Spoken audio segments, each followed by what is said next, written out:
தொழில் முனைவோராக ஆர்வம் உள்ளவரா நீங்கள்? உங்களுக்காகவே சென்னையில் உலக முதலீட்டாளர்கள் மாநாடு. வர விரும்புவோர் கீழே குறிப்பிட்டுள்ள இணையதளத்தில் பதிவு செய்யவும். குறைந்த விலை, நிறைந்த தரம், தங்கள் தேவைகள் அனைத்தும் ஒரே இடத்தில். Jayachandran textiles. Tamil Nadu global investors meet 2024 பார்த்தீங்க அப்படின்னா பிரம்மாண்டமாக நடந்துட்டு இருக்கு. இப்போ நம்ம எங்கே போக போகிறோம் அப்படின்னா, நிறைய இந்தியாவினுடைய மிக முக்கியமான நிறுவனங்கள், அதே மாதிரி இப்போ ஸ்டார்ட் பண்ணியிருக்கக்கூடிய ஸ்டார்ட் அப்ஸ்னு நிறைய பீப்புள் அவங்களுடைய ஸ்டால்ஸ் அமைச்சிருக்காங்க. அங்கே நீங்கள் தொழில் சார்ந்த நிறைய கேள்விகள் இருந்துச்சுன்னா அவங்ககிட்ட நீங்கள் கேட்கலாம். அதே மாதிரி அந்த நிறுவனங்கள் அவங்களுடைய நிறுவனத்தில் அறிமுகப்படுத்தக்கூடிய நிறைய ப்ராடக்ட்ஸ் அவங்க வச்சுருக்காங்க ஷோகேஸ்க்காக. நிறைய ஸ்டார்ட் அப் கம்பெனிஸ் அவங்க என்ன பண்ணிட்டு இருக்காங்க அப்படிங்கிறத அந்த ஸ்டாலில் விளக்கிட்டு இருக்காங்க. இதெல்லாம் தான் இப்போ நம்ம போய் பார்க்க போகிறோம். So just follow me. Komatsu Japan நிறுவனத்தினுடைய இந்த பொக்லைன் இயந்திரத்தை நம்ம பார்த்துட்டு இருக்கோம். பெரும்பாலுமான இந்தியாவினுடைய எல்லா இடங்கள்லையுமே நம்ம வந்து டீசல் இயங்கக்கூடிய இந்த பொக்லைன் வாகனங்களை தான் அதிகமாக பார்த்துருப்போம். பட் ஆனால் இங்கே என்ன ஸ்பெஷாலிட்டி, எதனால் இந்த குளோபல் இன்வெஸ்டர்ஸ் மீட்டில் இந்த வண்டி இங்கே நிற்குது அப்படின்னு கேட்டிங்கன்னா, முதல் முறையாக, அதாவது 2-in-1 அப்படின்னு சொல்லலாம், எலக்ட்ரிக்கல் ஆஸ் வெல் அஸ் பார்த்தீங்க அப்படின்னா டீசல் இயங்கக்கூடிய இந்த பொக்லைன் வாகனத்தை தான் இங்கே நிறுத்தியிருக்காங்க. இது சார்ந்த நிறைய விஷயங்களை தான் நம்ம கேட்டு தெரிஞ்சுக்க போகிறோம். சார் வணக்கம். வணக்கம். ஓகே, கொமாட்சினுடைய ஒரு பொக்லைன் நம்ம பார்த்துட்டு இருக்கோம். ஸோ இதனுடைய சிறப்பம்சங்கள் என்ன? நீங்கள் எங்கேருந்து வந்திருக்கீங்க சார்? நான் எக்ஸ்னோரா இன்டர்நேஷ்னலில் ப்ராஜெக்ட் கோஆர்டினேட்டராக இருக்கேன். இந்த பர்டிகுலர் மிஷின் வந்து இட்ஸ் அ ஹைப்ரிட் மிஷின். இந்த மிஷின் வந்து ஃபர்ஸ்ட் டைம் இன் இந்தியா, வேறு எந்த கம்பெனியும் யாருமே கொண்டாடல. இது first time in India introduce பண்ணியிருக்காங்க கொமாட்சு நிறுவனம். ஏற்கனவே நாங்கள் வந்து நிறைய நீர்நிலைகளை வந்து சுத்தம் பண்ணியிருக்கோம். அது சம்மந்தமாக எங்களுக்கு வந்து கொமாட்சு நிறுவனம் ஏற்கனவே சிஎஸ்ஆர் ஃபண்டிங்கில் நிறைய எங்களுக்கு பண்ணியிருக்காங்க. ஸோ நாங்கள் என்ன மாதிரி பணி பண்ணுறோம் அப்படிங்கிறத தெரிஞ்சுக்கிட்டு எங்களுக்கு ஹெல்ப் பண்ணுறதுக்காக இந்த ஹைப்ரிட் வாகனத்தை வந்து எங்களுக்கு கொடுக்குறாங்க. ஸோ இதை வந்து நான் தமிழகம் ஃபுல்லாகவே எல்லா இடத்துலையும், பர்டிகுலராக தாமிரபரணி அந்த மாதிரி பல்வேறு நீர்நிலைகளை வந்து சுத்தம் பண்ணுறதுக்கு யூஸ் பண்ண போகிறோம். ஓகே, ஸோ ஒரு நல்ல பணிக்காக இந்த ஒரு வாகனத்தை நீங்கள் தமிழகம் ஃபுல்லாக இயக்க போகிறீங்க இல்லையா? ஆமாம், கண்டிப்பாக. இப்போ இந்த வாகனம் ரொம்ப இன்ட்ரெஸ்டிங்காக இருக்குது சார். 2-in-1 இருக்குது. இப்போ இதை வந்து மற்ற தொழில் செய்யக்கூடிய நபர்களுக்கும் இப்போ நம்ம இதை வந்து நமக்கு கொடுக்க முடியுமா? கண்டிப்பாக கொடுக்க முடியும். இது முதல் முறையாக நான் ட்ரையல் பேஸில் கொண்டு வந்திருக்காங்க. இது இனிமேல் ப்ரொடக்ஷன் ஸ்டேஜுக்கு வரும். இது ஆக்சுவலாக எலக்ட்ரிக்கலாக எப்படி வந்து ஃபங்க்ஷன் ஆகுது, இது வந்து டீசல் என்னென்ன ஃபங்க்ஷன் ஆகுதுன்னு சொன்னால், இது வந்து எனி வெஹிக்கிள் வந்து மூமெண்ட்டோடு தான் உங்களுக்கு எப்போயுமே வந்து இருக்கும். அந்த மூமெண்ட் எல்லாமே, அந்த ஃபங்க்ஷன் ஃபுல்லாகவே எலக்ட்ரிக்கல் தான். அதில் வந்து கீழே டைனமோ இருக்குது. ஆட்டோமேட்டிக்காக அது சார்ஜ் ஆகி அந்த கண்டக்டர் மூலமாக சார்ஜ் ஆயிரும்.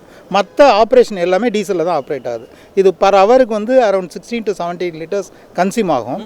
பட் இந்த மாதிரி ஹைப்ரிட் இது எக்ஸ்கவேட்டர் வந்து 11 to 12 லிட்டர்ஸ் வந்து கன்சியூம் பண்ணும். ஓகே, இன்னொரு விஷயம் என்ன அப்படின்னா, இதில் இருக்கக்கூடிய உதிரி பாகங்களாக இருக்கலாம், இல்லை இதனுடைய தேய்மான செலவாக இருக்கலாம், பராமரிப்பு செலவாக இருக்கலாம், ரெகுலராக இயங்கக்கூடிய இந்த டீசல் பொக்லைன் இயந்திரத்தோட கம்பேர் பண்ணும்போது எந்த அளவுக்கு அதிகமாக இருக்கும் இல்லை குறைவாக இருக்கும்? இது பெரிய வேரியேஷன் ஒன்றும் கிடையாது. பர்டிகுலராக இந்த பர்டிகுலர் வெஹிக்கிளை பார்த்தீங்கன்னா எலக்ட்ரிக்கலி ஆப்ரேட்டட் அப்படிங்கிறதுனால தேய்மானம் வந்து கொஞ்சம் குறைவாக தான் இருக்கும். ஓகே, மாசுபாடும் ரொம்பவே குறைவாக தான். Comparatively குறைவாக தான் இருக்கும். There are so many people with disability in India who find it difficult to go to work, to go to office, or find any employment. NeoMotion, with its mobility products, is trying to change this particular landscape. It's trying to provide independent mobility so that wheelchair users can go out to their office, just go to the market, buy groceries for their home, or simply just go out, enjoy and have a good time with their family. Presently, there are 4,000 odd wheelchair users spread across country who are using these products. We have an initiative called Livelihood on Wheels, where close to 200 wheelchair users have taken up jobs in Swiggy and Zomato and are now able to earn 15,000-16,000 rupees a month from almost nil earnings. People are also able to save on costs that they had to spend while hiring an auto rickshaw or a car, so they're able to commute to their office without spending. So a lot of good changes and positivity has come, and our goal is to very quickly see how 1 lakh users start using it in the next 1 and 2 years, and we really want to bring this change in the society. So நம்மளுடைய இந்த ஈவெண்ட்டில் பார்த்திங்க அப்படின்னா நிறைய start up companies இருக்குது. Specially பார்த்திங்க அப்படின்னா நம்மளுடைய சென்னை ஐஐடியில் இருக்கக்கூடிய ஸ்டூடெண்ட்ஸ் அவங்களுடைய ஐடியா அண்ட் அவங்களுடைய ஐடியாவில் க்ரியேட் ஆன நிறைய ஸ்டார்ட் அப் கம்பெனிஸும் நம்ம பார்க்க முடியுதோ. ஸோ அதில் ஒருத்தங்களோட தான் நீங்கள் இன்ட்ராக்ட் பண்ண போகிறோம். So hello, hi, I am Swathi from micro technology. Okay, so உங்களுடைய இந்த ஸ்டார்ட் அப் அப்படிங்கிறது எதை பற்றினது, எப்படி பீப்புள்ஸ்க்கு வந்து அது ஹெல்ப்ஃபுல்லாக இருக்க போகுது? நாங்கள் வந்து இப்போ வந்து செமிகண்டக்டரில் ஐசி டிசைன் பண்ணிகிட்ருக்கோம். ஸோ இப்போ பார்த்தீங்கன்னா உங்களுக்கு எக்ஸாம்பிளுக்கு வந்து ஸ்மார்ட் வாட்சஸ்லாம் இருக்கு இல்லையா? So smart watch, AC, refrigerator எல்லாமே உள்ளே வந்துட்டு ஒரு கண்ட்ரோலர் இருக்கும். ஸோ அந்த கண்ட்ரோலர் வந்து நாங்கள் டிசைன் பண்ணிகிட்ருக்கோம். ஸோ இப்போ பார்த்தீங்கன்னா அந்த கண்ட்ரோலர் வந்து இந்தியன் பேஸ்டு இது வரைக்கும் இருக்க கமர்ஷியல்ஸ் வந்து எதுவுமே வந்து இந்தியன் பேஸ்டு கிடையாது. எல்லாமே வந்து we are actually taking from Chinese. ஆமாம், சைனீஸ்லேருந்து வாங்கியோ இல்லை யூஎஸ் பேஸில் வாங்கியோ பண்ணிகிட்ருக்கோம். இதை வந்து நாங்கள் மாற்றணும். ஏன் வந்து சைனீஸ் வேணாம் அப்படின்னா, we know that peoples are hacking the datas, நம்மளோட data is leaking to the some other peoples அப்படின்னு. அதை வந்து ஸ்டாப் பண்ணுறதுக்காக we are actually designing our own ICs hardware லெவலில் பண்ணிகிட்ருக்கோம். அண்ட் தட் பிகாஸ் அதில் வந்து செக்யூரிட்டி வந்து we are actually importing hardware லெவலில் செக்யூரிட்டி வச்சுருக்கோம். அதனால் என்னென்னா you cannot take the datas easily out. So that is a main thing we are actually doing. அதில் பார்த்தீங்கன்னா நீங்கள் வந்து பயோமெட்ரிக் டிவைஸ் இருக்குல்ல, அதை நாங்கள் வந்துட்டு எங்களோட ஓன் ஐசியை வந்து வச்சு பண்ணியிருக்கோம். ஸோ எங்கள் ஐசியை வந்து டிசைனை வந்து FPGA போர்டில் வந்து பூட் பண்ணி we can actually work on that. நம்மளோட பயோமெட்ரிக்கில் கூட நம்மளோட ஐசிஸ் யூஸ் பண்ணலாம் அப்படின்றத சின்ன டெமான்ஸ்ட்ரேஷன் தான் இங்கே. ஸோ நீங்கள் பார்த்தீங்கன்னா நம்ம என்ரோல் பண்ணிவிட்டு ஃபிங்கர் பிரிண்ட்டை வந்து சர்ச் பண்ணிகிட்ருக்கோம். பண்ணிவிட்டு லைக் ஆல்ரெடி டிவைஸில் டேட்டாஸ் எல்லாம் வந்து ஸ்டோர் ஆகிருக்கும் நம்மளோட ஐசியில். And then again we are searching for the finger print. அது டிடெக்ட் ஆகிட்டுருக்கு. அது you can see in the picture. Indian மேக்ஸோடைய நிறைய ப்ராடக்ட்ஸை நம்ம இங்கே பார்த்துருந்தோம். ஸ்பெஷலாக இங்கே நம்ம வந்து ஒரு சென்னையிலே முழுக்க தயாரான ஒரு எலக்ட்ரிக் பைக்கை பற்றின ஒரு ஸ்டோரி தான் கேட்க போகிறோம். ராப்டி நிறுவனத்தில் இருக்கக்கூடியவங்க தான் நம்மளோட பேச போகிறாங்க. சார் வணக்கம். வணக்கம். ஸோ கேட்கும்போது அது ரொம்ப சந்தோஷமாக இருக்குது. முழுக்க சென்னை பைக், மெட்ராஸ் பைக் அப்படி. எஸ், ஆமாம். இது வந்து சென்னையிலேருந்து 4 என்ஜினியர்ஸ் சேர்ந்து டெவலப் பண்ணி லாஸ்ட் ஒரு 4.5 இயர்ஸாக வந்து இந்த டெக்னாலஜி டெவலப் பண்ணி ஒரு குளோபல் ஸ்டாண்டர்டில் ஒரு ப்ராடக்ட் ஆஃபர் பண்ணணும். அதாவது இந்த பெட்ரோல் பைக் கஸ்டமர்ஸ்க்கு அப்கிரேட் பண்ணணும்னா ஈவியில் ஒரு நல்ல பெஸ்ட் சாய்ஸாக இருக்கணும் அப்படிங்கிறக்க ஒரு குளோபல் ஸ்டாண்டர்ட்ஸ் இருக்கிற ப்ராடக்ட் டெவலப் பண்ணுங்கிறக்க லாஸ்ட் ஒரு 4.5 இயர்ஸ் டெவலப் பண்ணியிருக்கோம். இப்போ ராப்டிங் மோட்டார் சைக்கிள்ஸ் பார்த்திங்கன்னா வந்து நம்ம ஹை வோல்டேஜ் பவர் ட்ரெயின் வச்சு பண்ணியிருக்கோம். இது வந்து இந்தியாவிலே ஆர் வேர்ல்ட்லேயே வந்து ஃபஸ்ட் டைம் டெவலப் பண்ணியிருக்கோம் இந்த மாதிரி. இது வந்து என்ன அட்வான்டேஜ்னால் வந்து பப்ளிக் சார்ஜஸ் இருக்கிறீங்களா, அந்த பப்ளிக் சார்ஜஸில் கம்பேட்டபிலிட்டி, அதாவது அந்த சார்ஜஸ் வந்து நம்ம மோட்டார் சைக்கிள் யூஸ் பண்ணலாம். ஸோ அது வந்து இன்றைக்கி வேறு எந்த 2 வீலர்ஸ்லையும் கிடையாது. ஸோ அது ஒரு அட்வான்டேஜ். இன்னொன்று இந்த ஹை வோல்டேஜ் பவர் ட்ரெயின்ங்கிறதுனால ஹீட் வந்து ரொம்ப கம்மியாக இருக்கும், ஹீட் ஜென்ரேட்டர் ஆகிறது கம்மியாக இருக்கும். அண்ட் இது வந்து நம்ம சென்னை என்ஜினியர்ஸால் சென்னையிலேயே டெவலப் பண்ணி மணப்பாக்கத்தில் உருவான பைக். ஆமாம், சென்னையிலேயே டிசைன் பண்ணி டெவலப் பண்ணி நம்ம வேர்ல்டுக்காக ரெடி பண்ண ஒரு ப்ராடக்ட் அது. ஸோ எப்போவுமே இப்போ இந்த ஈவியில் பைக் வாங்குறாங்கன்னா பேசிக்கான சில நீட்ஸ் என்னென்னு செக் பண்ணுவாங்க. ஒரு எவ்வளோ தூரத்துக்கு சார்ஜ் பவருடைய கன்சப்ஷன் இருக்கும், எத்தனை மணி நேரம் ஏறணும், எவ்வளோ தூரத்துக்கு அது ரன் ஆகும் அப்படிங்கிறது. ஸோ இந்த பேசிக் இன்ஃபர்மேஷன் அபவுட் யூட்டிலைசேஷன் இல்லை யூசேஜ்னு வரும்போது எப்படிலாம்? ஸோ இது வந்து ப்ராக்டிக்கலாக இப்போ நம்ம ஒரு பெட்ரோல் பைக் யூஸ் பண்ணுற கஸ்டமர்ஸ்க்கு அந்த கன்வீனியன்ஸ் ஆர் அதோட பெட்டர் கன்வீனியன்ஸ் அந்த மாதிரி கொடுக்கணுங்கிறது தான் வந்து எங்களுடைய இது. ஸோ அந்த ஆஸ்பெக்டில் பார்த்திங்கன்னா நார்மல் சார்ஜிங்கில் உங்களுக்கு வந்து 220 கிலோமீட்டர்ஸ் வந்து ஐடிசி ரேஞ்சுன்னு சொல்லுவோம். பட் ப்ராக்டிக்கல் இதில் வந்து 150 கிலோமீட்டர்ஸ் ரேஞ்ச் வரும். ஸோ அப்படிங்கும்போது ஒரு 1 வீக்குக்கு ஒரு நார்மல் ஆஃபீஸ் போய்ட்டு வர கஸ்டமர்ஸ்க்கு வந்து ஒரு 1 வீக் வந்து ஆக்சுவலாக வந்து சார்ஜ் பண்ணாமலே நீங்கள் யூஸ் பண்ணலாம். வீக்லி ஒன்ஸ் சார்ஜ் பண்ணாலே 1 வீக் நீங்கள் வந்து யூஸ் பண்ணுற மாதிரி இருக்கும். நெக்ஸ்ட் திங் என்னென்னா இவி பைக்ஸ்லாம் இந்த சேஃப்டி அப்படிங்கிற ஒரு மெஷர்மெண்ட் அது எந்த அளவுக்கு இதாக இருக்குது அப்படிங்கிறது பார்ப்பாங்க. சேஃப்டி, ஆமாம், சேஃப்டிக்கு வந்து ஆல்ரெடி கவர்மெண்ட் வந்து ஒரு சில ஸ்டாண்டர்ட்ஸ் என்ஷூர் பண்ணியிருந்தாங்க. நம்ம ஹை வோல்டேஜ் டிரைவ் ட்ரெயினில் இருக்கிறதுனால ஆல்ரெடி அந்த ஸ்டாண்டர்ட்ஸ் நம்ம மீட் பண்ணிகிட்டு இருந்தோம். ஸோ அப்படிங்கும்போது அந்த சேஃப்டி ஆஸ்பெக்ட்ஸ் வந்து எல்லாமே டேக்கன் கேர். அண்ட் நம்ம எல்லாமே வந்து அந்த ஹை வோல்டேஜ் வயரிங் அண்ட் இந்த இதெல்லாம் யூஸ் பண்ணுறதுனால சேஃப்டி ஆஸ்பெக்டில் எல்லாமே பக்காவாக ப்ரொடெக்டட் எங்களுக்கு. ஓகே, ஒன் மோர் திங் என்னென்னா இப்போ தமிழ்நாடு குளோபல் இன்வெஸ்டர்ஸ் மீட்டில் வந்து நிறைய ஸ்மால் ஸ்டார்ட் அப்ஸ் பார்க்க முடியுது, எஸ்டாப்ளிஷ்டான ஸ்டார்ட் அப்ஸ் பார்க்க முடியுது. இந்த மாதிரியான ஒரு தளம் உங்களை மாதிரியான பிஸ்னஸில் இருக்கக்கூடிய பீப்புள்ஸ்க்கு, ஸ்டார்ட் அப் பீப்புள்ஸ்க்கு எந்த அளவுக்கு ஹெல்ப்ஃபுல்லாக இருக்குது? கண்டிப்பாக வந்து இது அது இந்த ஃபோரமில் வந்து பார்த்திங்கன்னா கஸ்டமர்ஸும் வராங்க, இன்வெஸ்டர்ஸும் வராங்க, ப்ளஸ் சப்ளையர் ஈகோசிஸ்டம்லேருந்து வராங்க. ஸோ இந்த மாதிரி ஃபோரமில் தான் வந்து உங்களுக்கு எல்லாருமே மீட் பண்ணுறதுக்கான ஒரு ஆப்பர்ச்சுனிட்டிங்கிறதுனால will be able to get lot more support from each other. So வாழ்த்துக்கள் சார். சென்னையில் உருவான பைக் கண்டிப்பாக சீக்கிரம் ஆன் ரோடு வரணும். தேங்க்யூ. நிறைய விஷயங்கள் நம்ம பார்த்துட்டே இருக்கோம். அதில் குறிப்பாக மெடிக்கல் சம்மந்தமான விஷயங்கள் நம்ம நிறைய பார்க்க முடியுது. அதில் ஒரு முக்கியமான ஒரு விஷயத்தை பற்றி தான் இப்போ இவங்க எக்ஸ்பிளைன் பண்ண போகிறாங்க நமக்கு. சார் வணக்கம். வணக்கம். உங்களுடைய பெயர் சொல்லுங்கள். என்னுடைய பேர் பவானி சங்கர். ஓகே, எந்த நிறுவனத்துலேருந்து வரீங்க? நான் ஃபீனிக்ஸ் மெடிக்கல் சிஸ்டம் பிரைவேட் லிமிடெட்லேருந்து வந்திருக்கேன். ஓகே, ஸோ இந்த குளோபல் இன்வெஸ்டர்ஸ்னுடைய மீட்டப்பில் நிறைய பொதுமக்களுமே இந்த மாதிரியான விஷயங்களை அட்ரஸ் பண்ணாங்க. இது எந்த அளவுக்கு உங்களுக்கு ஹெல்ப்ஃபுல்லாக இருக்குது? நாங்கள் என்ன எதிர்பார்க்குறோன்னு பார்த்தீங்கன்னா, ஒரு முதலீட்டாளர்கள் இந்த மாதிரி ஒரு இந்தியாவில் தயாரிக்கிற ஒரு ப்ராடக்ட்டுக்கு நாங்கள் வெளியிலேருந்து ஒரு முதலீடு எதிர்பார்க்குறோம். என்ன எதிர்பார்க்குறோன்னா, இந்த மாதிரி ஒரு இந்த மாதிரி ப்ராடக்ட்டை வெளிநாடுகளுக்கு ஏற்றுமதி பண்ணிட்டு இருக்கோம். இன்னும் நிறைய ஃபண்ட் இருந்தால் we can improve அந்த மாதிரி. இப்போ உங்களுடைய ப்ராடக்ட் என்னன்னு சொல்லுங்கள், மக்களுக்கு அது எந்த அளவுக்கு பயனுள்ளதாக இருக்கும் அப்படிங்கிறத நாங்கள் தயாரிக்கிற ப்ராடக்ட் பார்த்தீங்கன்னா பச்சிளங்குழந்தை பிரிவுன்னு சொல்லுவாங்க. தீவிர சிகிச்சை பிரிவிற்கு உண்டான குழந்தைகளுக்கு உண்டான ப்ராடக்ட் நேனட்டல் இன்டென்சிவ் கேர் இன்குபேட்டர் அப்படின்வாங்க. ஓகே, இந்த இன்குபேட்டரில் யூனிக் ஃபீச்சர் பார்த்தீங்கன்னா, ஜென்ரலாக எல்லா இன்குபேட்டர்லேயும் நாப்ஸ் இருக்கும் 2 பக்கமும். இப்போ குழந்தைய இப்போ வைக்கிறாங்கன்னு பார்த்தீங்கன்னா, இந்த நாபை ஓப்பன் பண்ணி தான் குழந்தைய வைக்க முடியும். அப்போ என்ன பண்ணுவாங்கன்னா, இன்னொருத்தவங்ககிட்ட கொடுப்பாங்க, அசிஸ்டன்ட் தேவைப்படும். பட் எங்கள் இன்குபேட்டரில் பார்த்தீங்கன்னா, இப்போ நர்சிங் ஸ்டாஃப் கேரி பண்ணுறாங்க, நோ நீட் எனி அசிஸ்டன்ட். ஒரு சிங்கிள் பட்டனில் இன்குபேட்டர் ஓப்பன் பண்ண முடியும். தென் ஈஸியாக அவங்களால ப்ளேஸ் பண்ண முடியும் பேபியை. ஸோ அவங்களுக்கு ரெசிஸ்டேட் பண்ணணும், பேபிக்கு எதனா ரெசிஸ்டேட் பண்ணணும், ஃபீட் பண்ணணும்னா தே கேன் புல் அவுட், ஈஸியாக புல் அவுட் பண்ண முடியும். Then they can rotate like that. இப்படி ரொட்டேட் பண்ணி அவங்களுக்கு கன்வீனியன்ட் பொசிஷனுக்கு doctor they can do. Suppose ventilate பண்ணுறாங்க, ரெசிஸ்டேட் பண்ணுறாங்க, any thing they can able to do. So இந்த மாதிரி எல்லா ஃபெசிலிட்டியுமே இந்த இன்குபேட்டரில் இருக்குது. இந்த இன்குபேட்டரில் பார்த்தீங்கன்னா டெம்பரேச்சர் மெயின்டைன் ஆகும், ஹியூமிடிட்டி இருக்குது, ஆக்சிஜன் மெயின்டைன் ஆகும், அண்ட் இந்த பேபியோட வெயிட்டை டெய்லி மானிட்டர் பண்ணலாம். ஒரு 7 இன்ச்சு கொண்ட ஒரு தொடுதுறை கொடுத்துருக்கோம். இந்த தொடுதுறையில் பேபியோட டெம்பரேச்சர் எவ்வளோ இருக்குது, வெயிட் எவ்வளோ இருக்குது, எல்லாமே பார்க்க முடியும். பேபியோட வெயிட் எவ்வளோ ஆயிருக்கு, ஒரு நாளைக்கு 3 தடவை நம்ம டேட்டா சேவ் பண்ணால் பேபியோட க்ரோத் இருக்கா, பேபி க்ரோத் ஆயிருக்கா இல்லையான்ட்டு எல்லாமே பார்க்க முடியும். கிராஃபாக பார்க்க முடியும், ட்ரெண்டும் பார்க்க முடியும். இந்த ட்ரெண்டில் பேபியோட க்ரோத் தெரியும். அந்த மாதிரி எல்லா ஃபீச்சரும் இருக்குது இதில். இப்போ ஆல்ரெடி எக்ஸிஸ்டிங்காக இருக்கக்கூடிய தொழில்நுட்பத்துக்கும் இதுக்கும் இருக்கக்கூடிய வித்தியாசம் என்ன? இதில் இருக்கக்கூடிய அட்வான்டேஜில் சிறப்பம்சங்கள்லாம் என்னென்ன விஷயங்கள் சார்? எக்ஸிஸ்டிங்கில் இருக்க இன்குபேட்டர் பார்த்தீங்கன்னா ஹியூமிடிட்டி எல்லாமே மேனுவலாக ஹியூமிடிட்டி இருக்கும். இதில் எல்லாமே சர்வோ. டெம்பரேச்சர் நம்ம என்ன செட் பண்ணுறோமோ அது மெயின்டைன் ஆகும், ஹியூமிடிட்டி மெயின்டைன் ஆகும், வெயிட் பார்க்க முடியும், பல்ஸ் ஆக்சிமீட்டர் இருக்குது, அடிஷ்னலாக எல்லா ஃபீச்சரும் இருக்குது. அண்ட் இதோட டிசைன் பார்த்தீங்கன்னா தெரியும், எந்த வித ஒரு ஷார்ப் எட்ஜுமே இருக்காது, எல்லாமே கர்வாக பண்ணியிருக்கும்.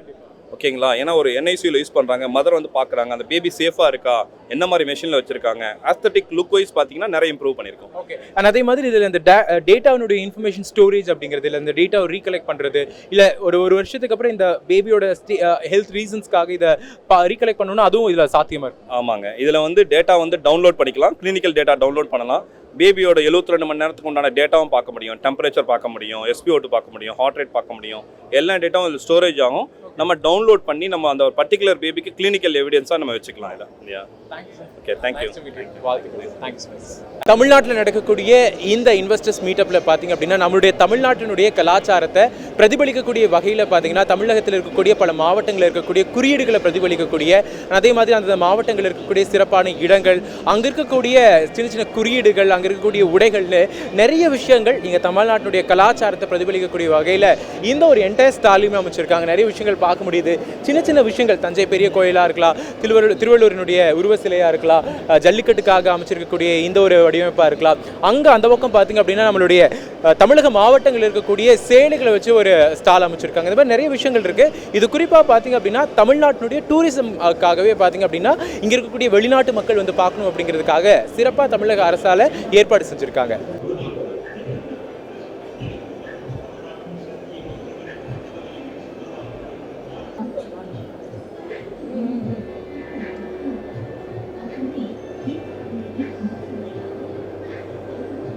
கனெக்ட் ஆகும்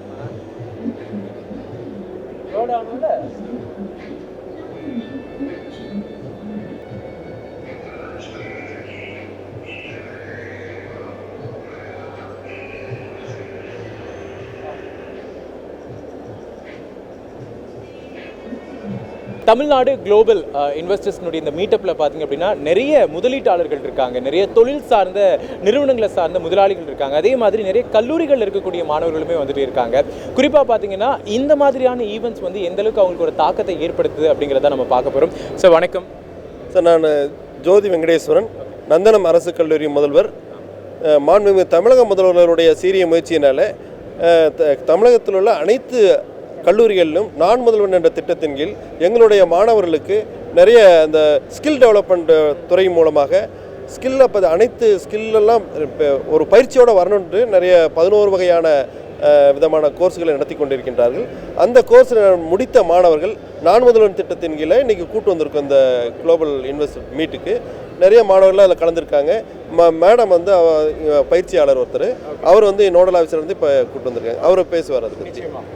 மேம், என்னென்னா நமக்கு மிகப்பெரிய ஒரு குளோபல் இன்வெஸ்டர்ஸ் மீட்டப் அப்படின்னு சொல்லலாம். ஏன்னா மிகப்பெரிய நாடுகளாக இருக்கக்கூடிய ஜெர்மன், ஆஸ்திரேலியா, கொரியா மாதிரியான நாடுகள்லேருந்து நிறைய முதலீட்டாளர்கள் வராங்க. அங்கே நிறைய பேர் பார்த்திங்க அப்படின்னா திறமையான ஆட்களை கூட எடுத்துகிட்டே இருக்காங்க. இப்போ இந்த ஸ்டூடெண்ட்ஸ்க்கு அது எந்த அளவுக்கு ஹெல்ப்ஃபுல்லாக இருக்குது? வணக்கம், நான் பிந்து, ஆங்கில பேராசிரியராக பணிபுரிகிறேன் அரசினர் ஆடவர் கலைக்கல்லூரி நந்தனத்தில். நான் வந்து இந்த கல்லூரியில் வந்து கடந்த 3 ஆண்டுகளாக இந்த நான் முதல்வனுடைய ஒருங்கிணைப்பாளராக இருக்கிறேன். பல்வேறு திறன் மேம்பாட்டு சம்மந்தப்பட்ட பாடங்களை நடத்திட்டு வராங்க. என்னுடைய அபிப்பிராயம் அப்படிங்கிறது என்ன அப்படின்னு சொன்னால், இங்கே பசங்க வந்து ஆக்சுவலாக ஒரு டிகிரி முடிச்சுட்டு வெளியே போகும்போது அவங்களுக்கு வந்து ஒரு ஒரு கிளாரிட்டி இல்லாமல் இருக்கும். அப்போ இந்த திறன் கிடைக்கும் போது அவங்களுக்கு வந்து அது ஒரு துடுப்பு சீட்டாக இருக்குது. ஸோ அந்த அதாவது ஃபார் எக்ஸாம்பிள் இப்போ பாட்னி ஜுவாலஜி எடுத்துக்கிட்டிங்கன்னா மெடிக்கல் கோடிங்னு ஒரு கோர்ஸ் தராங்க. அந்த மெடிக்கல் கோடிங் கோர்ஸ் இப்போ அவன் ஜுவாலஜியில் வெறும் விலங்கினங்களை பற்றி படிச்சிருப்பான், பாட்னியில் வெறும் தாவரத்தை பற்றி படிச்சிருப்பான். ஆனால் பர்டிகுலராக இந்த 2 கோர்ஸ் இந்த பசங்களுக்கு இந்த மெடிக்கல் கோடிங்கிற இந்த கோர்ஸை கொடுக்கும்போது அவங்க என்ன நினைக்கிறாங்கன்னா, இவங்களுடைய டிகிரியோட இது அடிஷ்னல் ஒரு ஸ்கில் ஓரியன்டாக நினைக்கிறாங்க. ஸோ இது எல்லாமே வந்து ரொம்ப பயனுள்ளதாக பசங்களுக்கு இருக்குது. அண்ட் நாட் ஒன்லி இது ஒரு எக்ஸாம்பிளாக தான் நான் சொல்கிறேனே தவிர எல்லா துறைகள்லையும் அப்படி தான். அதே மாதிரி இந்த கோர்ஸ் எல்லாம் வெளியே போய் படித்தா சரி, எங்களை மாதிரி கல்லூரியில் படிக்கிற மாணவர்கள் வந்து ரொம்ப விழுப்புரம், செங்கல்பட்டு அந்த மாதிரி ரொம்ப பின்தங்கிய ஒரு மாவட்டங்கள்லேருந்து வராங்க. ஸோ அவங்களுக்கு வந்து இது ஒரு நல்ல வாய்ப்பாக இருக்குது அப்படிங்கிறத நாங்கள் நினைக்கிறோம். அண்ட் இப்போ இந்த காலகட்டத்தில் வந்து கடந்த ஒரு ஆண்டாக வந்து இந்த நான் முதல்வனுக்கு வந்து பயங்கரமான ஊக்குவிக்கிற மாதிரி எங்கள் பிரின்சிபல் இருக்கிறாங்க. ஸோ கிளாஸஸ் அரேஞ்ச் பண்ணி கொடுக்குறதுலேருந்து பசங்களுக்கு வந்து அதை மோட்டிவேட் பண்ணுறதுலேருந்து அதை நாங்கள் கண்டினியூஸாக பண்ணிகிட்டே இருக்கிறோம். இந்த தமிழ்நாடு ஸ்கில் டெவலப்மெண்ட் கார்ப்பரேஷன் இந்த நான் முதல்வன் அப்படிங்கிற இந்த தலைப்பில் மிகச்சிறப்பாக வந்து மாண்புமிகு முதல்வருடைய இந்த சீரிய கனவு திட்டத்தை செயல்படுத்திட்டு இருக்கிறாங்க. அது மாணவர்களுக்கு நிச்சயமாக பயனுள்ளதாக இருக்குது அப்படிங்கிறது என்னுடைய கருத்து sir. Thank you so much. And student சைடில் பார்த்திங்க அப்படின்னா இப்போ ஒரு காலேஜ் படிக்கிற வரைக்கும் இல்லை ஒரு டைம் ஆஃப் பீரியட் வரைக்குமே நம்ம ஸ்டடீஸ் முடிச்சதுக்கப்புறமா டிரெக்டாக வேலைக்கு மட்டும்தான் போவோம். பட் ஆனால் இப்போ இந்த மாதிரியான ஈவெண்ட்ஸ்க்கு வரது மூலிமா ஸ்டார்ட் அப்ஸ் ஐடியாஸ் நிறையாவே இருக்குது. நிறைய பேர் ஸ்டார்ட் அப்ஸ் பண்ணிட்டு இருக்காங்க. நிறைய பெரிய பெரிய கம்பெனிஸ் நம்ம டிரெக்டாக போய் பார்க்க முடியுது. உங்களை மாதிரி ஸ்டூடெண்ட்ஸ்க்கு அது எந்த அளவுக்கு ஹெல்ப்ஃபுல்லாக இருக்குது? எங்களை மாதிரி ஸ்டூடெண்ட்ஸ்க்கு ஆக்சுவலாக பார்த்தீங்கன்னா இது ஒரு மாபெரும் வாய்ப்பு தான். ஏன்னா அரசு கல்லூரியில் வந்து நந்தனம் கல்லூரினாலே வெளியே வந்து ஒரு பிராண்ட் இமேஜ் வந்து நீண்ட நெடிய காலமாக இருக்குது. இது போன்ற நான் முதல்வன்ற ஒரு ஸ்கீம் ஸ்கில் டெவலப்மெண்ட் கார்ப்பரேஷன் இதை இணைந்து 11 மேற்பட்ட ஒரு தொழிற்கல்வி சார்ந்து இதை பண்ணுறதுக்கு காரணம் என்னென்னா, எங்களுடைய மாணவர்கள் வந்து எதிர்காலத்தில் வந்து மிகவும் சிறப்பாக வந்து அவங்களுடைய பயணத்தை மேற்கொள்வாங்க. எங்கள் கல்லூரியோடைய பேர் இதனால் மாறும். அந்த மாற்றத்துக்கான ஒன்று தான் இந்த நான் முதல்வன் ஸ்கீம். ஆக்சுவலாக இதில் நாங்கள் என்ன கற்றுக்கணும் அப்படின்னா, இது போன்ற ஒரு குளோபல் இன்வெஸ்டர்ஸ் மீட்டில் எங்கள் கல்லூரி மட்டும்தான் சென்னையில் வந்து இந்த ஒரு ஆப்பர்ச்சுனிட்டி நாங்கள் வந்து 20 பேர் பெற்றோம். எங்கள் கல்லூரி மட்டும்தான் வந்து கவர்மெண்ட் காலேஜ்லேயே எங்கள் கல்லூரி மட்டும்தான் தேர்ந்தெடுக்கிறோம். வேறு எந்த கல்லூரியும் வந்து இதில் வந்து தேர்ந்தெடுக்கலை. இப்போ இந்த குளோபல் இன்வெஸ்டர்ஸ் மீட் வந்து நாங்கள் வந்து வியூ பண்ணும்போது எங்களுக்கு ஒரு இன்வெஸ்டிங் ஐடியா, ஒரு ஆண்டர்பிரனல் ஸ்கில் டெவலப்மெண்ட் இந்த நான் முதல் ஸ்கீம்ஸ் மூலிமா நாங்கள் கற்றுக்கணும் ரீதியாக அடுத்த கட்ட பரிமாணத்துக்கு நாங்கள் செல்வோம். எங்களுக்கான ஒரு பெரிய ஒரு வாய்ப்பாக இதை பார்க்குறோம். இதை ஏற்படுத்தி கொடுத்த கல்லூரி முதல்வர், ஒருங்கிணைப்பாளர் மற்றும் தமிழக முதல்வருக்கு என்னுடைய நன்றிகளை தெரிவித்துக் கொள்கிறேன்.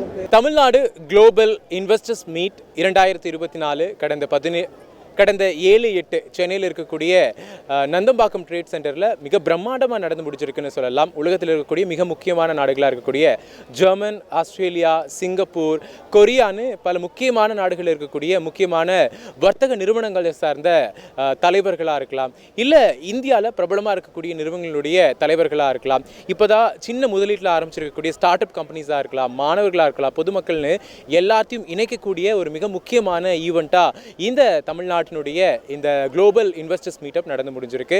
இதில் ஒரு மிக முக்கியமான விஷயமே பார்த்தீங்க அப்படின்னா 1 trillion எக்கனாமி இன் 2030 அப்படிங்கிற ஒரு மிக முக்கியமான ஒரு விஷயத்தை முன்னெடுத்து இந்த மீட்டப்பை நடத்தி முடிச்சிருக்காங்க. ஒரு சக்ஸஸ்ஃபுல்லான ஒரு ஈவெண்ட் அப்படின்னு சொல்லலாம். தமிழக அரசினால நடந்து முடிஞ்சிருக்கு. உலக நாடுகள் இருக்கக்கூடிய மிக முக்கியமான வர்த்தகங்கள் இங்கே நம்மளுடைய தமிழ்நாட்டில் தொழில் துவங்க இருக்காங்க. அதே மாதிரி இங்கே தமிழ்நாட்டில் சின்ன சின்ன அளவுக்கு ஸ்டார்ட் அப் வச்சிருக்கக்கூடிய ஸ்டார்ட் அப் பீப்புளுக்குமே வெளிநாடுகள் இருந்து முதலீடு கிடைச்சிருக்கு. நிறைய இளைஞர்களுக்குமே இங்கே ஒரு தெளிவு கிடைச்சிருக்கு. படிச்சு முடிச்சதுக்கு அப்புறம் வேலை தானா அப்படின்னு இல்லாமல் எப்படி நம்ம ஒரு சொந்த தொழிலை தொடங்கலாம், சுய தொழிலில் என்னென்ன முன்னேற்றங்களை கொண்டு வரலாம் அப்படின்னு நிறைய பேருக்கு இங்கே நடந்து முடிச்சிருக்கக்கூடிய இந்த வழிகாட்டி எக்ஸ்போவாகவே மாறி இருக்கு இந்த Tamil Nadu global investors meetup 2024. Nakkheeran டிவிக்கு சப்ஸ்கிரைப் செய்யுங்கள். உங்கள் ஆதரவே எங்கள் பலம். ஆசிரியர்களுக்கு நண்பனாகவும் மாணவர்களுக்கு ஆசானாகவும் திகழும் தேர்வு வழிகாட்டி. ஒவ்வொரு பாடத்திற்கும் அனுபவமிக்க ஆசிரியர்களின் துல்லியமான தெளிவான விடைகள். CNC இருக்கு, தேர்வு பயம் எதற்கு? இது தீரன் பப்ளிஷிங் ஹவுஸ் விற்பனை வெளியீடு.